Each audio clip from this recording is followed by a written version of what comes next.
हिंगलाज देवी मंदिर पाकिस्तान का रहस्य। आइए जानते हैं इस मंदिर के रहस्य के बारे में। माता सती के 51 शक्तिपीठों में से एक शक्तिपीठ पाकिस्तान के कब्जे वाले बलूचिस्तान में स्थित है। इस शक्तिपीठ की देखरेख मुस्लिम करते हैं और वे इसे चमत्कारिक स्थान मानते हैं। इस मंदिर का नाम है माता हिंगलाज का मंदिर। हिंगोल नदी और चंद्रकूप पहाड़ पर स्थित है। माता का यह मंदिर सुरम्य पहाड़ियों की तलहटी में स्थित यह गुफा मंदिर इतना विशालकाय क्षेत्र है कि आप इसे देखते ही रह जाएंगे। इतिहास में उल्लेख मिलता है कि यह मंदिर 2000 वर्ष पूर्व भी यहीं विद्यमान था। मां हिंगलाज मंदिर में हिंगलाज शक्तिपीठ के प्रति रूप देवी की प्राचीन दर्शनीय प्रतिमा विराजमान है। माता हिंगलाज की ख्याति सिर्फ कराची और पाकिस्तान ही नहीं अपितु पूरे भारत में है। नवरात्रि के दौरान तो यहाँ पूरे 9 दिनों तक शक्ति की उपासना का विशेष आयोजन होता है। सिंध कराची के लाखों सिंध हिंदू श्रद्धालु यहाँ माता के दर्शन को आते हैं। भारत से भी प्रतिवर्ष एक दल यहाँ दर्शन के लिए जाता है। हाजी यानी इस मंदिर पर गहरी आस्था रखने वाले लोगों का कहना है कि हिंदू चाहे चारों धाम की यात्रा क्यों न कर ले, काशी के पानी में स्नान क्यों न कर ले, अयोध्या के मंदिर में पूजा पाठ चाहे क्यों न कर ले, लेकिन अगर वह हिंगलाज देवी के दर्शन नहीं करता है तो यह सब व्यर्थ हो जाता है। वे स्त्रियां जो इस स्थान का दर्शन कर लेती हैं उन्हें हाजियानी कहते हैं। उन्हें हर धार्मिक स्थान पर सम्मान के साथ देखा जाता है। माता का चूल। एक बार यहाँ माता ने प्रकट होकर वरदान दिया कि जो भक्त मेरा चूल चलेगा उसकी हर मनोकामना पूरी होगी। चूल एक प्रकार का अंगारों का बाड़ा होता है जिसे मंदिर के बाहर 10 फीट लंबा बनाया जाता है और उसे धधकते हुए अंगारों से भरा जाता है, जिस पर मन्नतधारी चलकर मंदिर में पहुँचते हैं। और ये माता का चमत्कार ही है कि मन्नतधारी को जरा सी भी पीड़ा नहीं होती है और न ही शरीर को किसी प्रकार का नुकसान होता है, लेकिन आपकी मन्नत जरूर पूरी होती है। हालांकि आजकल यह परंपरा नहीं रही। पौराणिक तथ्य क्या है, आइए जानते हैं इसके बारे में। पौराणिक कथा के अनुसार जब भगवान शंकर माता सती के मृत शरीर को अपने कंधे पर लेकर तांडव नृत्य करने लगे तो ब्रह्मांड को प्रलय से बचाने के लिए भगवान विष्णु ने अपने सुदर्शन चक्र से माता के मृत शरीर को 51 भागों में काट दिया। मान्यता के अनुसार हिंगलाज ही वह जगह है जहां माता का शरीर था। इस मंदिर से जुड़ी एक और मान्यता व्याप्त है।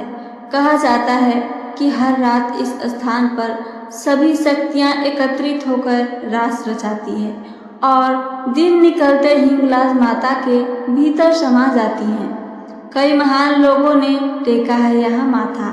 जनश्रुति कहते हैं कि मर्यादा पुरुषोत्तम भगवान श्री राम भी यात्रा के लिए इस सिद्ध पीठ पर आए थे। हिंदू धर्म ग्रंथों के अनुसार भगवान परशुराम के पिता महर्षि जमदग्नि ने यहाँ घोर तप किया था। उनके नाम पर आसाराम नामक स्थान अब भी यहाँ मौजूद है। कहा जाता है कि इस प्रसिद्ध मंदिर में माता की पूजा करने को गुरु गोरखनाथ, गुरु नानक देव, दादा मखान जैसे महान आध्यात्मिक संत यहाँ आ चुके हैं। ऐसा है मंदिर का स्वरूप। यहाँ का मंदिर गुफा मंदिर है। ऊंची पहाड़ी पर बनी एक गुफा में माता का विग्रह रूप विराजमान है। पहाड़ की गुफा में माता हिंगलाज देवी का मंदिर है जिसका कोई दरवाजा नहीं।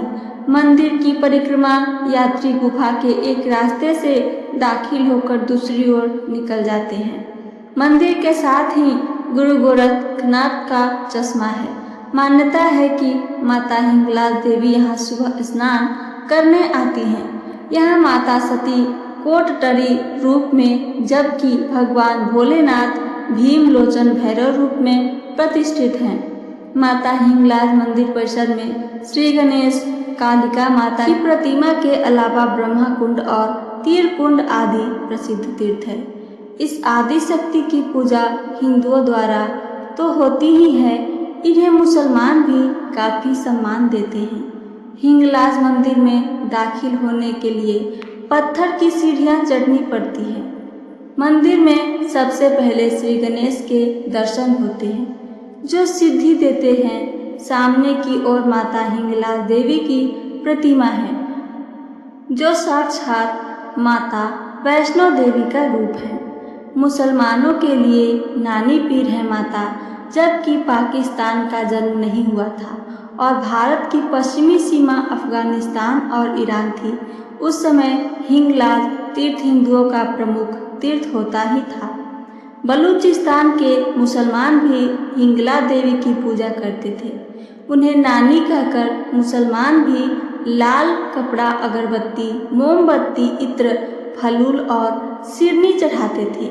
हिंगलाज शक्तिपीठ हिंदुओं और मुसलमानों का संयुक्त महातीर्थ था। हिंदुओं के लिए यह स्थान एक शक्तिपीठ है और मुसलमानों के लिए यह नानी पीर का स्थान कहा जाता है। चारण वंशी की कुल देवी, प्रमुख रूप से यह मंदिर चारण वंश के लोगों की कुल देवी मानी जाती है। यह क्षेत्र भारत का हिस्सा ही था, तब यहाँ लाखों हिंदू एकजुट होकर आराधना करते थे। कई बार मंदिर को तोड़ने का हुआ प्रयास। मुस्लिम काल में इस मंदिर पर मुस्लिम आक्रांताओं ने कई हमले किए, लेकिन स्थानीय हिंदू और मुसलमानों ने इस मंदिर को बचाया। कहते हैं कि जब यह हिस्सा भारत के हाथों से जाता रहा, तब कुछ आतंकवादियों ने इस मंदिर को क्षति पहुंचाने का प्रयास किया था, लेकिन वे सभी के सभी हवा में लटके रह गए थे। कैसे जाएं माता हिंगलाज के मंदिर के दर्शन को? इस सिद्धपीठ की यात्रा के लिए दो मार्ग हैं, एक पहाड़ी तथा दूसरी मरुस्थली। यात्री जत्था कराची से चलकर लसबेल पहुंचता है और फिर लयारी कराची से 6-7 मील चलकर हाव नदी पड़ती है। यहीं से हिंगलाज की यात्रा शुरू होती है। यहीं शपथ ग्रहण की क्रिया संपन्न होती है। यहीं पर लौटने तक की अवधि तक के लिए संन्यास ग्रहण किया जाता है। यहीं पर छड़ी का पूजन होता है और यहीं पर रात में विश्राम करके प्रातःकाल हिंगलाज माता की जय बोलकर मरु तीर्थ की यात्रा को लोग प्रारंभ करते हैं।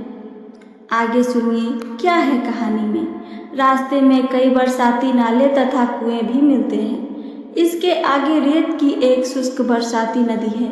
इस इलाके की सबसे बड़ी नदी हिंगोल है, जिसके निकट चंद्रकूप पहाड़ है।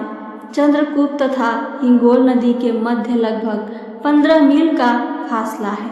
हिंगोल में यात्री अपने सिर के बाल कटवाकर पूजा करते हैं तथा यज्ञोपवीत पहनते हैं। उसके बाद गीत गाकर अपनी श्रद्धा की अभिव्यक्ति करते हैं। मंदिर की यात्रा के लिए यहाँ से पैदल चलना पड़ता है, क्योंकि इससे आगे कोई सड़क नहीं है।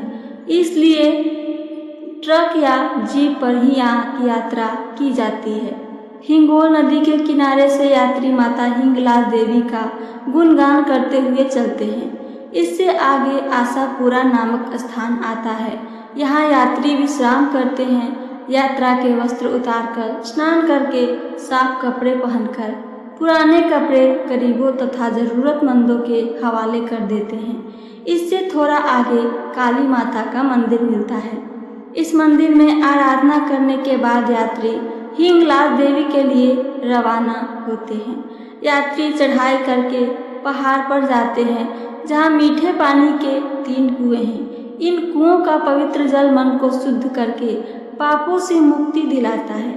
बस इसके आगे पास ही माता हिंगलाज का मंदिर मिलता है। तो ये थी मेरी आज की जानकारी। मेरी जानकारी आप सबको पसंद आई हो तो चैनल को सब्सक्राइब करके वीडियो को लाइक करना ना भूलें। साथ साथ अपना एक प्यारा सा कमेंट करके हमें ज़रूर बताइए। सुनने के लिए धन्यवाद। जय माता दी।